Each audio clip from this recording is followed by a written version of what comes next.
week on Friday. And I know, I promise, I'll bring this back.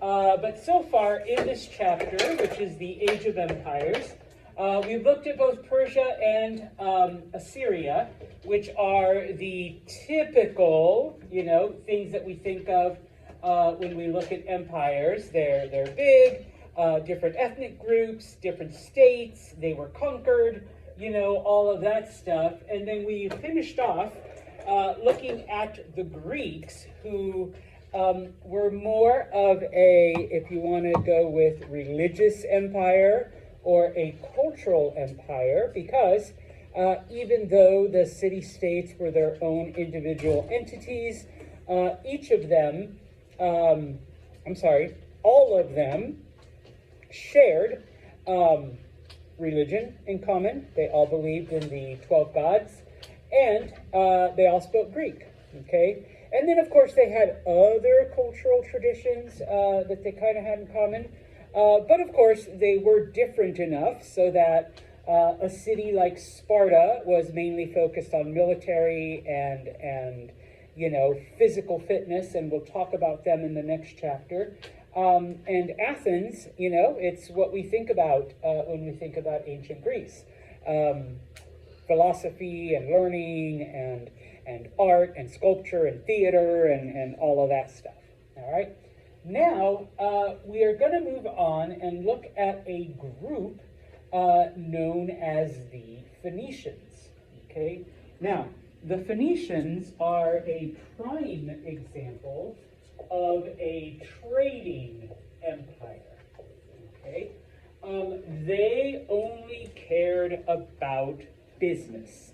They only cared about money. Okay. But despite that, they actually make two very, very important contributions to world history. One of which still influences us today.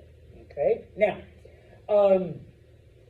in ancient texts, the Phoenicians are referred to by the name Canaanites. So if you ever see that in either religious or other historical books, and it says Canaanites, they're actually talking about the Phoenicians. Now, some people say, well, not 100%, Mr. Well, you're kind of sort of right.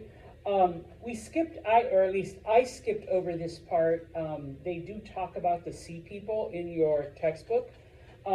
Sea People were like a migratory group that literally moved around on boats, hence the name Sea People. They really didn't have a name. And of course, in their journeyings, some of them would stop off and, kind of mix with the locals. And so the people that we think of as Phoenicians were basically Canaanites mixed with Sea People, okay? And that comes in kind of handy in a second. But the homeland for the Phoenicians is basically where modern-day Lebanon exists today. So just north of Israel, just, to the northern part of Palestine. The name Phoenician is a Greek word that literally means purple people, okay? Now, it wasn't because of the color of their skin or, they were purple or whatever, but yes, okay? Now, as I said, they become the most widespread and wealthiest people. They predominantly focused on trade and money. They were not interested in conquering territory.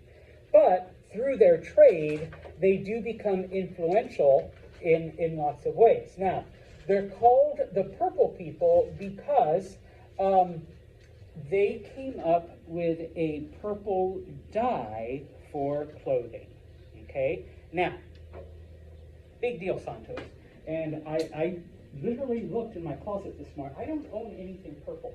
So I know I need to go buy something. I'm looking around, and none of you are wearing purple. Okay? I even had a purple picked out today. Let's see. No purple. Okay, I thought Devin was going to save us, but no. All right. What is the big deal? different cloths and fabrics back then were very, very simple, okay, very basic colors. Now, you know, and people weren't really all that concerned, but at some point, and this actually was true for the longest time, purple was the color of royalty. Purple was the color of the upper class. So if you wore purple, okay, you were considered to be, you know, high class. And of course, the only place to get purple dye for clothing was from the Phoenicians.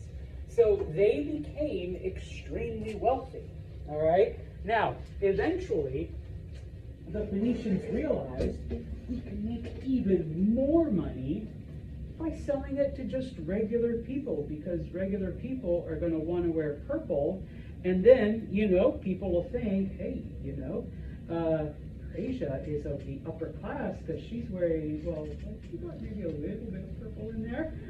You know, she's got some purple on her shirt, okay? If you want to think about it, it's like, you know, you wearing some kind of, I did wear a name, some kind of name brand on your clothing that like everyone has to wear. And so, you know, yes, Gap's been around since I was in high school. Everybody wore the Gap one. Yeah. You know, close enough. And so, you know, if you wore purple, you were considered to be upper class, even if you really weren't, but, you know, you bought yourself one purple garment, okay? And so, this is why they were known as the purple people. This is how they made most of their money. Now, it wasn't the only way, okay? Back then, and I talked about this briefly, Lebanon was full of cedar trees, okay? And so, not only did they sell cedar, and it can be used for all kinds of different things, but because they were mixed with this migratory, like ocean-going people, they made boats out of some of the cedar, and the rest they would sell off to other cultures. They became known as the best sailors of the era, and so they went out and explored. Now, granted, their exploration was limited to the Mediterranean, but they went out further than anybody else, and no other group, not even the Greeks, went as far as the Phoenicians did. We have found Phoenician settlements as far west as Morocco, and you know there's a map coming. Morocco is over here. Sorry, it didn't fit, okay? But at their height, the Phoenicians and everything you see in the, I don't know, reddish, salmon color, all of that, and it's not that they conquered it, but all of that had some kind of Phoenician outpost where the Phoenicians would buy, sell, trade, bring it back to their homeland, okay? And then from there, you know, people would either come here or they'd go to, you know, some of the major cities, some of the major areas of the ancient world, and they were the first to come out this far, all right? Now, so the first historical contribution, and I am going to ask you, what are the two big ones? The first one, and the smaller of the two actually, because they do establish these trading colonies, these trading outposts throughout the Mediterranean. One of those is the city of Carthage in North Africa, all right? And I promise I'll come back, I always do. Here's Carthage, okay? It would be in modern-day Tunisia, all right? Now, eventually the Phoenicians are taken over. They become part of other states, you know, when the Persians conquer, when the Assyrians conquer, when Alexander the Great conquers. But the city of Carthage survives, okay? And later, and we're talking a couple, you know, like 1,000 years later, it becomes its own major city, its own major, like, country type of thing. It unites large portions of North Africa. and it becomes Rome's biggest rival for the early parts of the Roman Republic. We will also talk about this, but spoiler alert, Rome wins, and eventually Carthage is eliminated. But for the first couple hundred years of Rome's existence, Carthage is in fact their biggest competition. Okay? Now, because of the widespread nature of their travels and their outposts, and because people wanted their purpleness, their purple cloth and their purple stuff, as I mentioned, okay, the timber and the dyes, that's what they provided people. In exchange, though, they were able to bring glass and wine and copper and ivory from different parts of the world to different clients, to different customers. Okay? Now,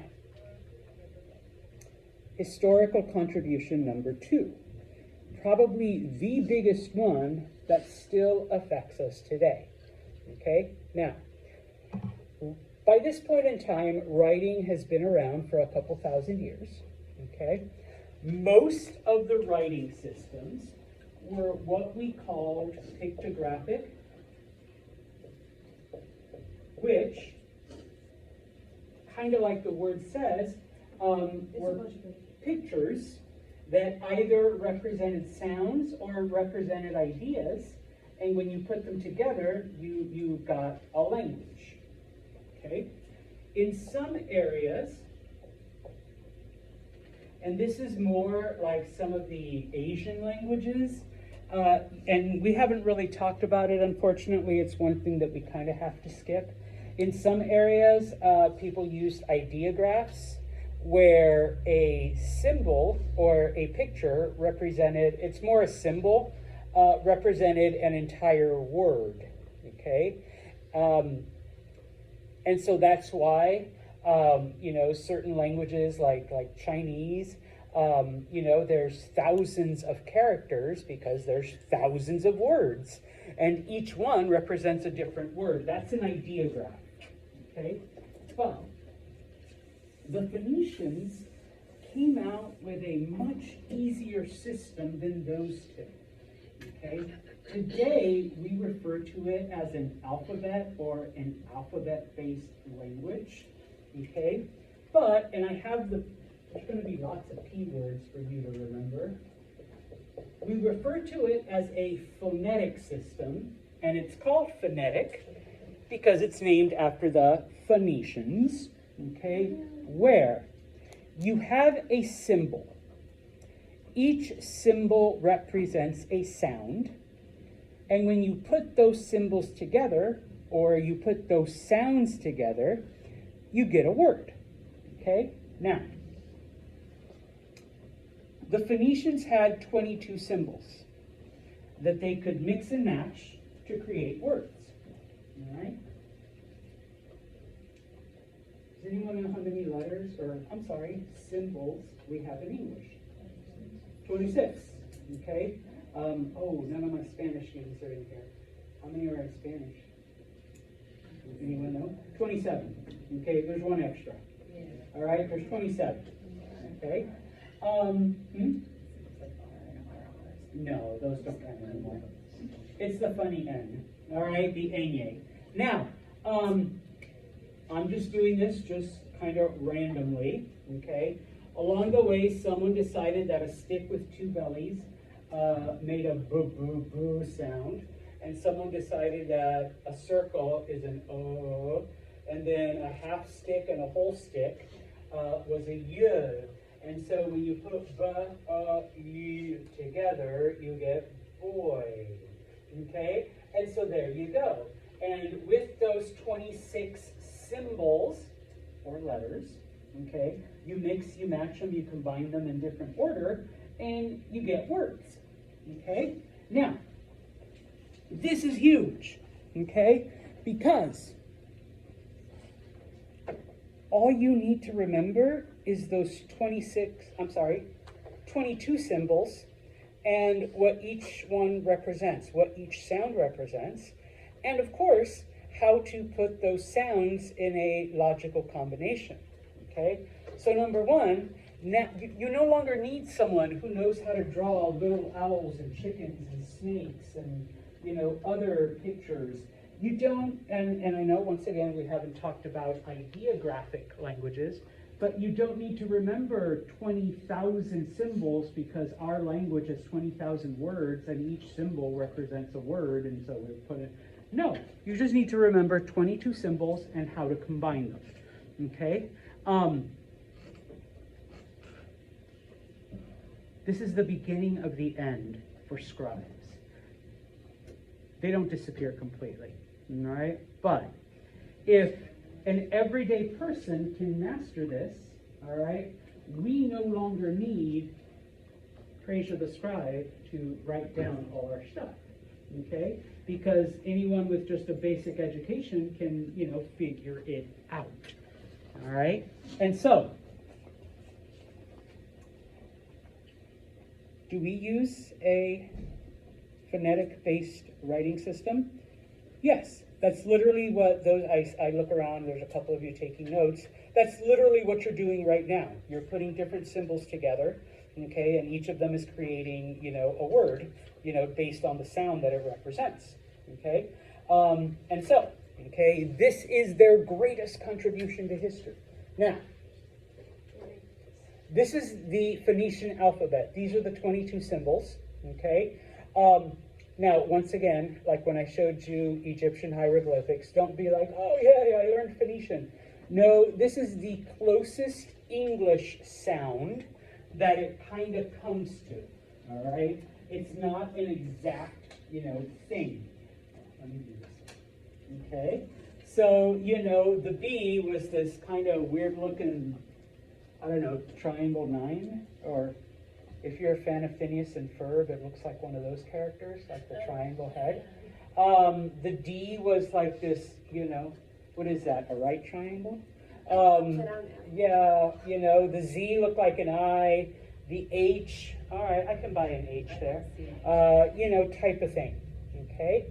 Now, I always ask, what is missing, or what doesn't seem quite right with this? There's a few letters There's multiple symbols for, like, 3 S's are there. Well, that all depends. Like, one of them is a sh, one of them is a ch, and then I think one of them is like a regular S, like what we would say. You see this a bit, and for my Bosnian friends, you know, where there's a happy face on top of it, or a hat, or whatever. A couple of other languages also do that. There's no vowels. Yes, okay. Now, just FYI, this isn't unique to Phoenician. Most ancient languages from this area had no vowels. Even today, like, because modern Hebrew is based on ancient Hebrew, no vowels, okay? It was basically assumed, kind of like when you get, like, you know, like your own personal license plate or something. Like if I were to put my name on it, my first name, okay, I would just assume that you could figure out, oh yeah, Roman, you know, you kind of just fill in the blank type of thing. That's what most ancient languages did, all right? There were no vowels type of thing, okay? It isn't until we get to the, you know, Latin and other languages like that that you begin to see this, all right? So, questions. So, I will ask you, number one, all right, the 2 greatest contributions of the Phoenicians. The Phoenicians were a trading empire. Number 1, the city of Carthage. If you say purple dye, I might give you half credit, because that was a good contribution, but not like the greatest. And of course, the greatest, if you want to say a phonetic writing system, perfect. If you want to say an alphabet-based writing system, I mean, that's what phonetic means, all right? It's based on an alphabet, all right? Now that we've looked at a trading empire, we are going to look at one that's strictly religious, okay? The Israelites, okay? Now, couple things. Important thing about the Israelites, all right? And I think I have it later on, but I'll say it now. They are the first monotheistic culture, okay? Yes, we've looked at the Persians and Zoroastrianism, but Persia started off as polytheistic, and Zoroastrianism actually comes after. So they're like the second or third monotheistic culture. And just to re-emphasize, what is monotheism again? Believe in a singular God. One God. That's it. Okay? Now, the Israelite religion, or the Israelite people, descend from a man named Abraham. Okay? Abraham, according to tradition, is from the city of Ur, which is one of the cities of Mesopotamia. So, Abraham is basically a Mesopotamian that at some point picks up his family and moves he wanders for a while, but he eventually ends up in the land south of Lebanon, which later on gets the name Israel. Okay? I'm not going to go through all of the history of the Israelites, but stuff happens, they grow, there's a famine, one of the many famines that we've talked about, or droughts and whatnot. And so eventually his descendants move to Egypt, and in Egypt they are enslaved. Okay? Later, okay, after a couple hundred years, a man named Moses liberates them from Egypt, and sometime between the year 1200 and 1000, they enter their ancestral homeland. They name it Israel, and they, expel the people that had been living there, and they settle the area. And they create a kingdom, an actual kingdom, all right, that they call Israel, hence their name, Israelites. The capital is the city of Jerusalem, and I'm skipping over at least one of their kings because, once again, we're not here to do all of Israelite history. But one of their kings is a man named David. If you've heard the legend of David and Goliath, it's the same guy, okay? Except when he did David and Goliath, he was 14, 15 years old. He was a young man. He eventually grows up and becomes the king of Israel. All right? Now, once again, we're not here to go through all of his life and stuff like that. But at some point, David dies. Okay? Everybody dies. And his son, Solomon, becomes the king. Okay? Now, one of the things about Solomon is he's supposedly renowned for his great wisdom. And so, under Solomon, Israel reaches its largest peak, its largest power, its largest influence. Even though it's never like a huge empire, it does have quite a bit of territory. Number one, Solomon builds a temple, and we'll talk about the Israelite religion in a minute. Okay? Jerusalem becomes a very well-known and cosmopolitan city. All right? For the first time, an Israelite king decides that he needs a royal palace. Okay? David had lived in a really, really nice tent for a while, and then later he has a structure built, but nothing as gaudy and ostentatious as what Solomon has built later. Okay? Now, royal palaces cost money, as do huge temples to your God. Okay? Oh, we're getting there, Veronica. Slow down.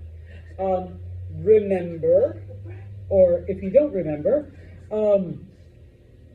what is the quickest, easiest, most whatever way that a government raises money? Taxes. Taxes. Okay? So to build the palace, we need to have taxes on the people. To build the temple, we need to have taxes on the people. Okay? Now, Solomon loved women. All right? We're not going to deny it. Now, just as an FYI, okay, and this will come up a few times. When it comes to marriage, at least historically, marriage was typically a way to either forge alliances, to bring peace to an area, to end wars, okay, for political purposes, for financial purposes. It wasn't like, oh my God, I saw this really cute girl and like I have butterflies and oh, this boy, he just makes me think all weird thoughts. And so now we're going to run away and we love each other and, like a Taylor Swift song and we're going to get married and all of that. No, okay? I would go to the king, thank you, king, of the next city and I'd say, hey, my daughter and your son, we should marry them and then that way we could be allies. And he'd be like, sounds good, okay? And she'd be like, but Dad, I don't want to marry. And he's like, dude, Dad, she's ugly. Like, I don't want. And we're like, no, but because we unite our kingdoms together and we're stronger, and so you're going to marry each other, and that's it, okay? Sorry, ladies, sometimes if you were lucky, maybe a guy would come to your dad and be like, I really like your daughter. I want to marry her. Like, let's make a deal here. I will offer you, 8 cows and 3 chickens and 2 goats for your daughter. And it's just like, well, I know my daughter's hot. Like, that's at least 10 cows right there and 8 goats. All right. And so, it was a business transaction type of thing. Okay. So yeah, like the whole oh, but didn't they fall in love? No, they didn't fall in love. Marriage for love historically is like a relatively newer idea type of thing. And yeah. Yeah, basically. All right. So. How much were your daughter? He married these women to forge alliances with the various kingdoms. Okay. Not to say that like he didn't, have sex with them, have babies with them, all of that. He did. But for these different tribes and areas and kingdoms and cities, okay, now, they're all allied with the Israelites, okay? It's not like Solomon's going to go out there and work to support all of his wives and to build the palace and to build the temple. He's the king. He just raises taxes, okay? And that's what pays for all of his stuff. And so we all love taxes, right? No. Oh my God, okay. Not even if it's like Darius building a road for us and maintaining it. Yeah, no, we don't even like it when it benefits us. All right. Now imagine if all of your taxes are going to build Solomon a house. Oh, and to support all of his wives. Okay. So obviously the people are unhappy. Okay. So once again, Solomon dies. Okay. There's a little bit of a question as to who is going to be the next king, because when you have that many wives and that many children, okay, there is always a question, okay? Eventually, okay, one of Solomon's sons basically says, okay, I'm the next king, and people back his claim. But he says, I am going to continue everything that my dad did before, okay? And so that the people don't like, all right? And so Israel divides into 2, okay? The northern kingdom, because it's led by a different person, like someone who's totally not related to Solomon, the northern kingdom, okay, divides into the northern and the southern kingdom. They take the name Israel, okay, and they last until the year 721 BCE, okay. They are conquered by the Assyrians. The Assyrians come in and do their Assyrian thing, okay. They enslave the people of Israel. They take them to Assyria. I'm sure more than a couple hundred lost thumbs and toes, okay. But they were all moved to Assyria. And then, of course, remember that the Assyrians would forcibly integrate people. So many of the Israelite women, were forcibly married off to Assyrian men. Okay? And so, I know I grew up fairly religious when people talk about the lost tribes of Israel or the lost 10 tribes. This is what they're talking about. And I always pictured like groups of people going, "Where are we? We don't know where we are." That's little like 8-year-old Santos. No, they're lost to history because they were mixed with Assyrians and they basically disappeared. Okay, they became Assyrian. All right. Now, the southern kingdom, the one that's led by Solomon's son, it takes the name of Judah. And that's where you get the term Jews or Jewish, okay? And that kingdom actually lasts about 100 years longer, but eventually the Chaldeans, the new Babylonians, these are the people that conquered the Assyrians. They conquer the area, and they take the Jewish people into captivity also in Mesopotamia, okay? The Chaldeans eventually are overthrown by our good friend Cyrus the Great, and Cyrus tells the Jewish people, you can go back to your homeland. You can go back and you can rebuild your country, you can rebuild your temple, you can rebuild all of this stuff, okay? And so they become, the Jewish people, they come under the control of the Persians, and later under the control of Alexander, and later under the control of the Romans, and then they're continually spread out. And if you want to extrapolate and go to modern times, this is why we see the whole thing. They claim it's their ancestral homeland. Yeah, but guys, we're gone for over 2,000 years, so other people moved in. And, 80 years ago, you forced them out, blah, blah, blah. All right? If you want to talk about everything happening in the news right now. So, why did Santos just spend 10, 15 minutes on this? Well, oops, math. Okay, so, the part in brown, that is like the first version of Israel, the Israelite kingdom. It was under the rule of a king named Saul. I didn't mention him. We don't need to know him. Everything in purple is what David conquers. Okay? So that's Israel under David. And then the green part is what Solomon conquers. So under Solomon, Israel becomes its largest. But then after the death of Solomon, that basically gets cut in half. And then eventually it gets conquered by other states. But, okay, why is it important? Once again, number one, they were the first group to be monotheistic, all right? Back then, most groups were polytheistic, okay? So being monotheistic was an oddity, okay? It was strange. They believed in one God named Yahweh, and once again, no vowels, because ancient languages didn't have them.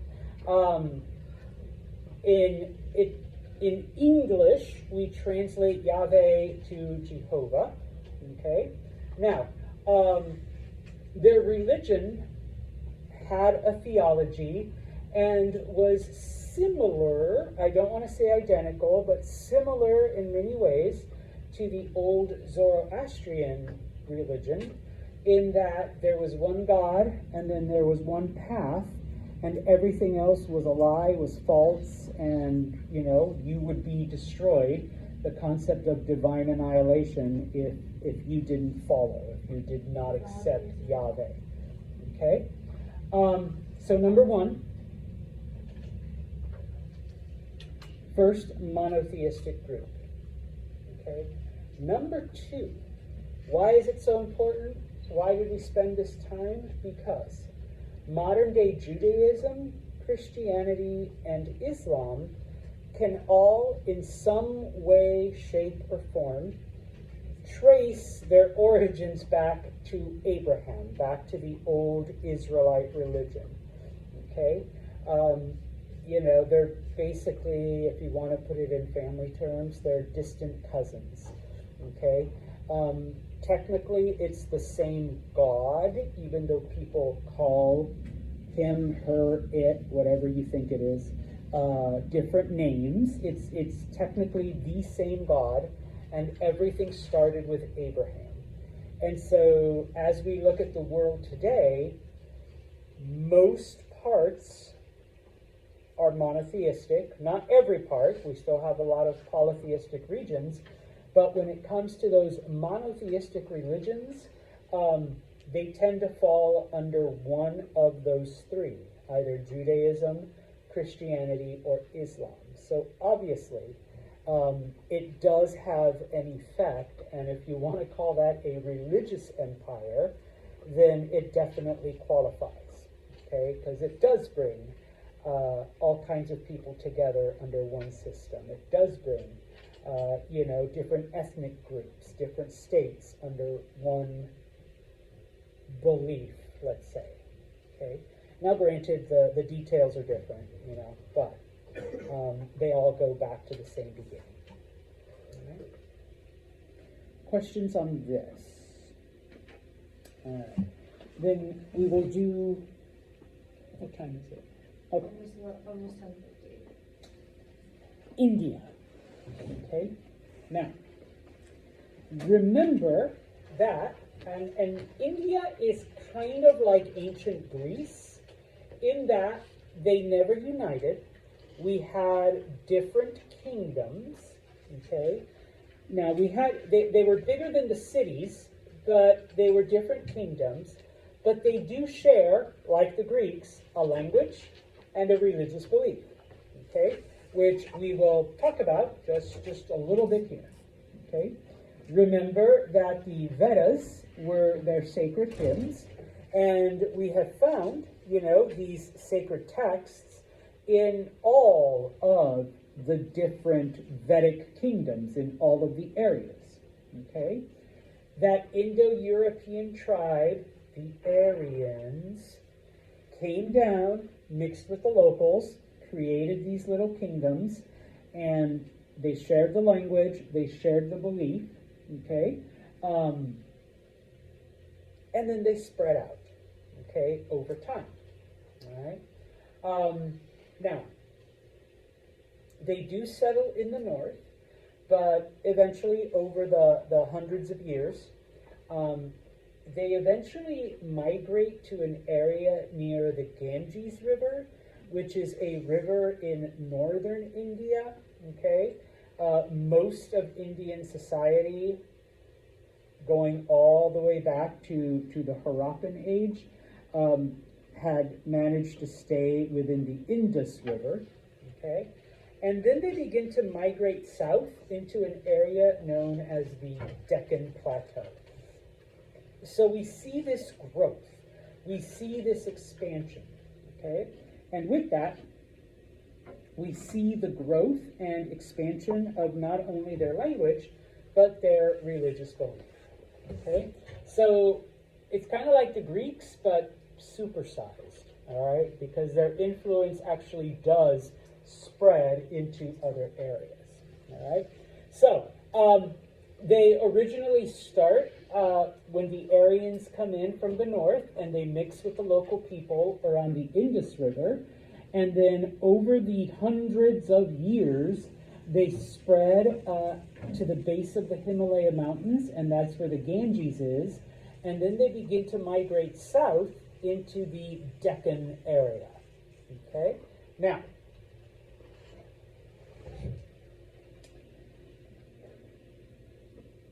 these many, many small kingdoms, once again, like we see in other places, they unite, they separate, they form alliances most of it through marriage, okay, because once again, I'm going to marry my daughter off to maybe Faisal's son, and now our kingdom, okay, come together, and then maybe, I'll marry another child to one of Veronica's kids, and so our three kingdoms now become, connected. After about the year 1000, we begin to see the social structure begin to develop. Now, this social structure isn't unique to just one of the kingdoms, but all of them begin to adopt this system. Okay? You need to know this V word, Varna. Okay? The Varnas are one of the 4 social groups that develop over time. Okay? Now, you don't actually need to know the names unless you're extra and you really want to. But remember that you might see slightly different words used depending on which translation. These are the names that your textbook uses: the Brahmins, the Kshatriyas, the Vaishyas, and the Shudras. Okay? And all of these come, and this is where the story has its origin. And I put there, remember the sacrifice of Purusha. Purusha was cut up into thousands of pieces, and each of those pieces became different parts of the universe, including humanity. Okay? This next slide, I literally copied and pasted from myself, so you don't need to, this is just to remind you, okay, how the Brahmins came from the mouth, the Kshatriyas came from the arms, the thighs became the Vaishyas, and the feet, which are at the very bottom, became the Shudra. Okay? Now, this then becomes the Vedic religion. This becomes the unified religious system. Okay? Remember that the Aryans and then later on their descendants, the Vedic Indians, believe in life after death. Okay? And so basically what happens is that you live your life in one of these social classes. Unlike other societies, you don't just make a lot of money and then you can move up a social class, or you're not like Cyrus, who was born to the lower class and you can marry into the upper class and use your wife's family's influence to, do other things. You are basically a member of this class, and I promise I'll come back. Okay? So you're either born at the very top, one of the priests, one of the knowledgeable people. You're either in the warrior class or the administrator class. You're either an artisan or a tradesman, or, of course, at the very bottom, you work with your hands. You're a manual laborer. You're a farmer. And you are that for your entire life. If you fulfill your duties to the best of your ability, when you die, you are reborn. And we called the concept the transmigration of souls. Okay? Your soul is reincarnated in a different body, and if you are rewarded, then you are born into a higher class. Okay? And so you live your life, okay? You do your best, and then you die and you are reincarnated. Okay? Now, depending on,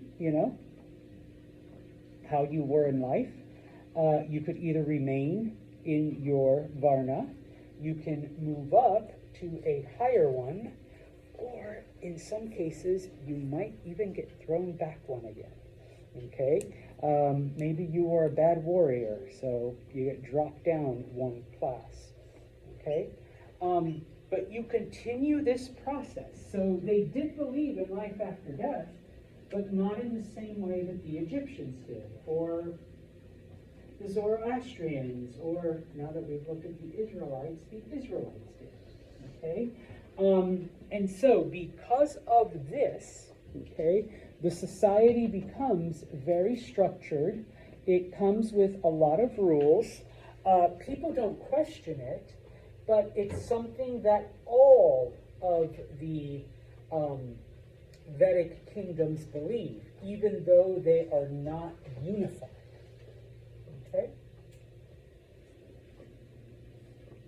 We will look at China on Friday. I thought we'd have time, but we didn't. Okay? All right.